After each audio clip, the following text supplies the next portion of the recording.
បើសួរថាមកព្រៃម្ដងបានអីហូបមើលហើយហ្នឹងហើយនៅផ្ទះមានបាយមានទឹកមានម្ហូបអីត្រឹមត្រូវនៅមិនស្ងប់ទេអ្នកទាំងអស់គ្នានេះហើយគេហៅថាជីវិតអ្នក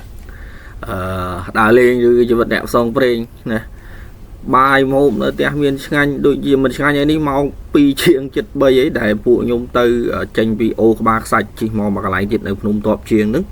គឺដាច់បាយឲ្យបាននំប៉័ងបាក់យ៉ងម្នាក់ម្ដងហើយដោយសារយើងដឹងថាកម្រងទៅគឺថាដាច់បាយបានឆ្លៀតទិញនំប៉័ងបានម្នាក់ម្ដើមទុកទៅនឹងហើយកន្លែងនេះអាណិតបងមិនលឺមើលឲ្យខ្លោចចិត្តខំនំប៉័ងទាញលុតប៉ាត់ទាញម្ដើអីម្ដើកន្លែងនេះបងទូកលិចទឹកឯងបងបើមិនបាច់ទេគឺហែលទឹកពេញហ្នឹងទាំងអស់គ្នាឡើយណាហើយកន្លែងនេះគឺយើងចេញពីអូក្បាលខ្សាច់ដើម្បីភ្ជាប់មកកន្លែងទៀតដែលកំពុងតែ viral ខ្លាំងនៅលើភ្នំតបជាងនឹងឯងគេហៅថាអាងទឹកធម្មជាតិហើយកន្លែងនេះខ្ញុំទៅមកគឺខ្ញុំអត់ដាច់ចិត្តពីកន្លែងសរាយនេះអ្នកនរគ្នាអាចថាជាសំណប់ចិត្តរបស់ខ្ញុំកន្លែង favorite របស់ខ្ញុំគឺទេសភាពស្អាតមែនទេបើសិនជាមានពេលខ្ញុំចង់ទៅកន្លែងហ្នឹងគឺហែលទឹកលេងនៅនឹងឲ្យបាន1ម៉ោង2ម៉ោងមុជមើលសរាយនៅខាងក្រោមនឹងឲ្យអស់ចិត្តមកហើយអស់ចិត្តថាតើវាស្អាតដល់កម្រិតណាទៅបានធ្វើឲ្យវាតាក់ចិត្តខ្ញុំនៅថ្នាក់ហ្នឹងហើយបន្ទាប់ជិះទូកប្រហែលជាងកន្លះម៉ោងគឺយើងបានមកដល់កន្លែងមួយហើយជាកន្លែងដែលគេកំពុងតែពេញនិយមហើយកន្លែងនេះគឺមានវាលអាចបោះតង់បានហើយផ្សេងទៀតខ្ញុំនឹងរៀបរាប់បន្តទៀតអញ្ចឹងចាំទស្សនាទាំងអស់គ្នាអូខេឥឡូវបន្ទាប់ជិះទូកប្រហែលជាកន្លះម៉ោងឥឡូវយើងមកដល់កន្លែងដែល viral ខ្លាំងជាងគេហ៎ខ្ញុំមើលថាតើមើលពីលើមកអស់ចាអូផ្កានេះស្អាតនេះខ្មុំ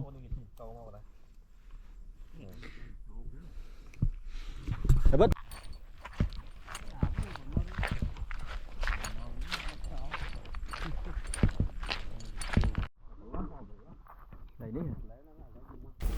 អូខេបន្ទាប់ពីមើលវាលសម្រាប់បោះតង់នៅកន្លែងហ្នឹងហើយគឺខ្ញុំបានដើរមកដល់កន្លែង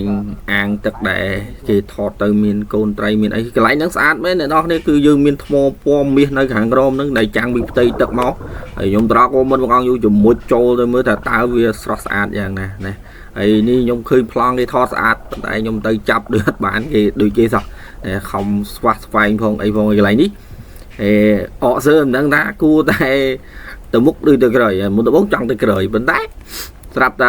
ចង់ទៅមុខវិញហើយក៏បវលចុះបវលឡើងឯអត់កើតទៅក្រោយវិញអញ្ចឹងវាមិនជាភាពងាយស្រួលក្នុងការលោតអីអញ្ចឹងសម្រាប់ខ្ញុំគីឡូធុនគឺដាក់ទៅលន់អែមកលន់ក្រមតែម្ដងហើយកន្លែងនេះពួកអាតួឯកមកអ្នកនរគ្នាគឺកូនត្រីហ្នឹងហើយដែលនាំឲ្យកន្លែងហ្នឹងល្បីគឺហើយពេលដែលយើងជាមួយទៅគឺកូនត្រីគឺមកជុំវិញយើងតែម្ដងដែរមើលទៅអែមខ្លាំងមែនតើដូចខ្ញុំដូចមើលបើស្រីគេហៅទេពមច្ឆាបើប្រុសចឹងគេហៅស្អីណាអ្នកនរគ្នាជួយបញ្ជាក់ទីមើលប្រុសមច្ឆាចឹងណាហើយនេះគឺរុក្ខជាតិនៅខាងក្រោមទឹកអានេះបើសិនជានៅលើហៅថាម្អមតែខាងក្រោមនឹងស្អីខ្ញុំអត់បានបេះខ្ញុំហិតថាវាជាស្អីពិតប្រាកដណាហើយកន្លែងហ្នឹងគឺទៅលេងតែខ្ញុំ2នាក់ទេមកថតឲ្យគ្នាម្ដងម្នាក់គឺមើលទៅអែមខ្លាំងមែនតើហើយខ្ញុំលេងនៅកន្លែងហ្នឹងគឺយូរមែនទេអ្នកនរប្រហែលចូលជាង1ម៉ោងគឺមុជទឹកកន្លែងហ្នឹងគឺមុជដូចអត់ចែកហោះហែលចុះហែលឡើងមើលកូនត្រីនៅក្រោមហ្នឹងគឺស្អាតខ្លាំងមែនតើវាជាកន្លែងមួយដែលតាក់អារម្មណ៍ខ្ញុំមួយដែរពេលដែលយើងជាមួយទៅមើលទៅឃើញកូនត្រីកូនអីនៅហ្នឹងហើយកន្លែងនេះចាប់ផ្ដើមវាមកកាន់តែច្រើនឡើងហើយ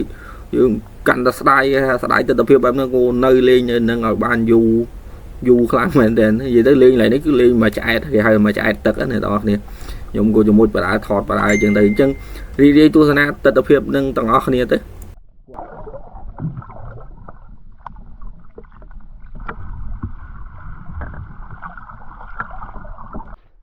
អូខេអ្នកទាំងអស់គ្នាកន្លែងហ្នឹងឯងដើម្បីវាស្អាតជាងគេនៅតបជាងឥឡូវខ្ញុំមកដល់ហើយស្អាតមែនយើងមានមើលឃើញសរាយអីនៅគៀនហ្នឹងហើយមានកូនត្រីអីហែល